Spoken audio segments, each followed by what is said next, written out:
Friends, I thought it might be fun to read a story. It's called a Bekkersdal Marathon, and it is just a fun story about reading Psalm 119 at a church service in South Africa way back in the 1930s about.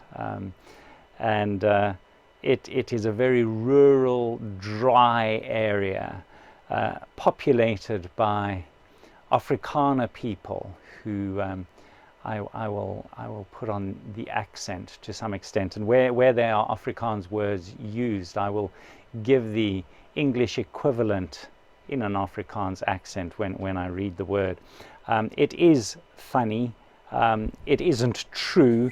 It's reasonably uplifting, just because it's fun, and why shouldn't we have fun at this time? So, a Bekkersdal Marathon. Atnodie had a wireless set, and he came into Yuri Steen's voorkamer, that's his front room, where we were sitting waiting for the government lorry from Bekkersdal, and gave us the latest news. He said that the newest thing in Europe was that young people were going in for non-stop dancing. It was called marathon dancing. Atnodie told us, and those young people were trying to break the record who could remain on their feet longest dancing. We listened for a while at what Atnodie had to say, and then we suddenly remembered a marathon event that had taken place in the little dorp, that's the little town, of Bekkersdal. Almost in our midst, you could say. What was more, there were quite a number of us sitting in Yuri Steen's post office who had actually taken part in that non-stop affair, and without knowing that we were breaking records, and without expecting any sort of prize for it either.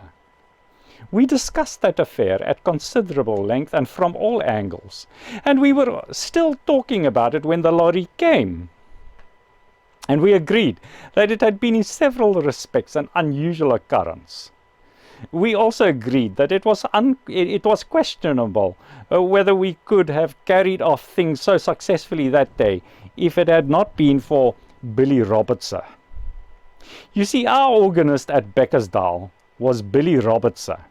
He had once been a sailor and had come to the bushveld some years before, travelling on foot. His belongings, fastened in a red handkerchief, were slung over his shoulder on a stick. Billy Robertson was journeying in that fashion for the sake of his health. He suffered from an unfortunate complaint for which he had at regular intervals to drink something out of a black bottle that he always carried handy in his jacket pocket. Billy Robertson would even keep that bottle beside him in the organist's gallery in case of a sudden attack.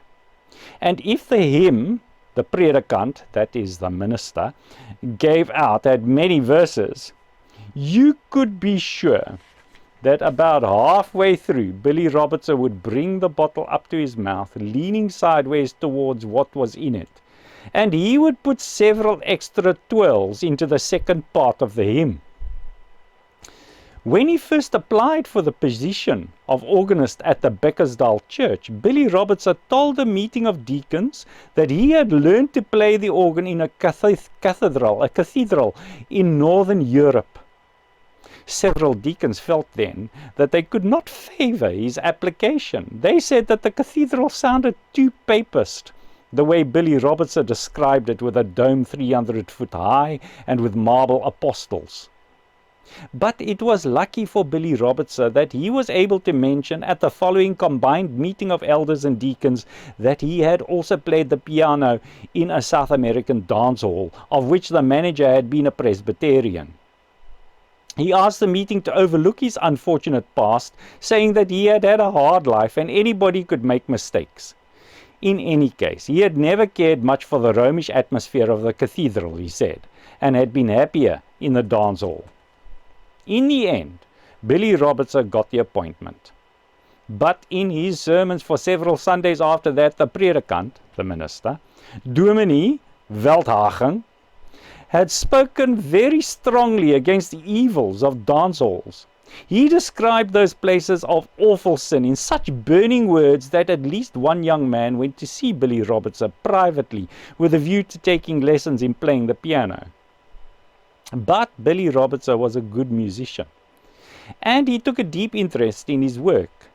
And he said that when he sat down on the organist's stool behind the pulpit and his fingers were flying over the keyboards and he was pulling out the stops and his feet were pressing down the notes that sent the deep bass tones through the pipes, then he felt that he could play all day, he said.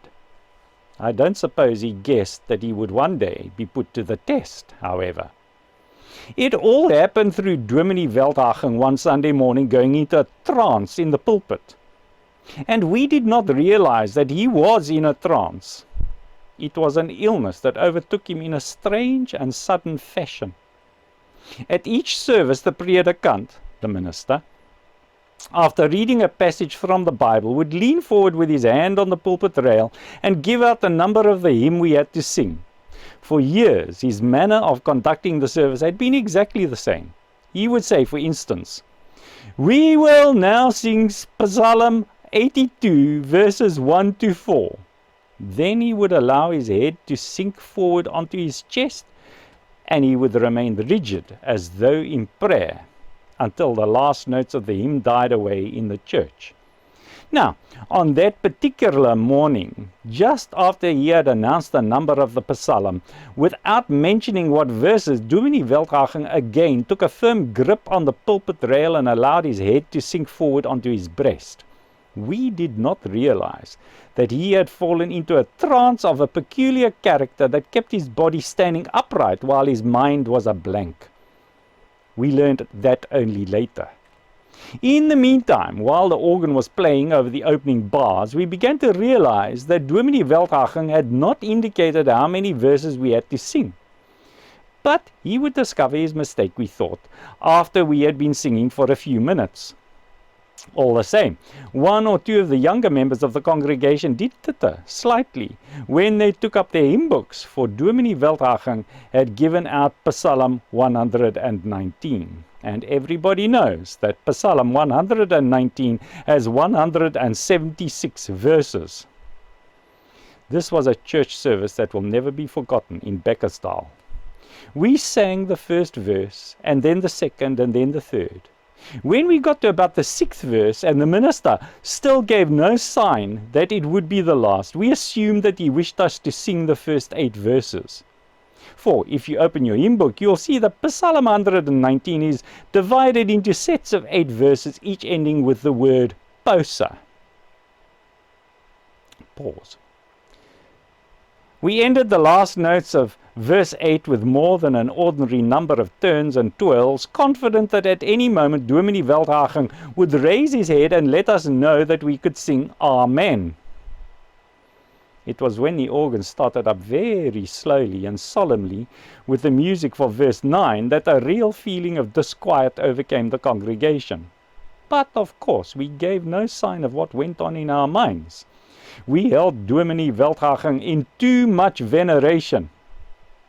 Nevertheless, I would rather not say too much about our feelings when verse followed verse and posa succeeded posa, and still Dominee Veldhagen made no sign that we had sung long enough, or that there was anything unusual in what he was demanding of us. After they had recovered from their first surprise, the members of the church council conducted themselves in a most exemplary manner. Elders and deacons tiptoed up and down the aisles, whispering words of reassurance to such members of the congregation, men as well as women, who gave signs of wanting to panic. At one stage, it looked as though we were going to have trouble from the organist. That was when Billy Robertson, at the end of the 34th verse, held up his black bottle and signaled quietly to the elders to indicate that his medicine had finished. At the end of the 35th verse, he made signals of a less quiet character. And again at the end of the 36th verse. That was when Elder Landsman tiptoed out of the church and went round to the consistory, where the Nachmaal wine was kept. That's the communion wine. When Elder Landsman came back into the church, he had a long black bottle half hidden under his manel. He took the bottle up to the organist's gallery, still walking on tiptoe. At verse 61, there was almost a breakdown. That was when a message came from the back of the organ, where Koster Klaassen and the assistant verger, whose task it was to turn the handle that kept the organ supplied with wind, were in a state of near exhaustion. So it was Deacon Cronje's turn to go tiptoeing out of the church. Deacon Cronje was head warder of the local jail. When he came back, it was with 3 burly native convicts in striped jerseys, who also went through the church on tiptoe. They arrived just in time to take over the handle from Koster Klaassen and the assistant verger. At verse 98, the organist again started making signals about his medicine. Once more, Elder Landsman went round to the consistory. This time, he was accompanied by another elder and a deacon, and they stayed away somewhat longer than the time when Elder Landsman had gone on his own. On their return, the deacon bumped into a small hymn book table at the back of the church. Perhaps it was because the deacon was a fat, red-faced man and not used to tiptoeing. At verse 124, the organist signaled again, and the same 3 members of the church council filed out of the consistory, the deacon walking in front this time. It was about then that the pastor of the Full Gospel Apostolic Faith Church, about whom Dominee Veldhagen had in the past used almost as strong language as about the Pope, came up to the front gate of the church to see what was afoot. He lived near our church, and having heard the same hymn tune being played over and over for about 8 hours, he was a very amazed man. Then he saw the door of the consistory open, and 2 elders and a deacon coming out, walking on tiptoe, they having apparently forgotten that they were not in church then. When the pastor saw one of the elders hiding a black bottle under his manel, a look of understanding came over his features. The pastor walked off, shaking his head. At verse 152, the organist signaled again. This time Elder Landsman and the other elder went out alone. The deacon stayed behind in the deacon's bench, apparently in deep thought. The organist signaled again for the last time at verse 169. So you can imagine how many visits the 2 elders made to the consistory altogether. The last verse came, and the last line of the last verse. This time it had to be Amen. Nothing could stop it. I would rather not describe the state that the congregation was in. And by then, the 3 native convicts, red stripes and all, were in the Begatla tongue, threatening mutiny. Amen came from what sounded like less than a score of voices, hoarse with singing. The organ music ceased. Maybe it was a sudden silence that at last brought Dominee Veldhagen out of his long trance. He raised his head and looked slowly about him. His gaze travelled over his congregation, and then, looking at the windows, he saw that it was night. We understood right away what was going on in Dominee Veldhagen's mind. He thought he had just come into the pulpit, and that this was the beginning of the evening service. We realized that during all the time we had been singing, the predikant had been in a state of unconsciousness.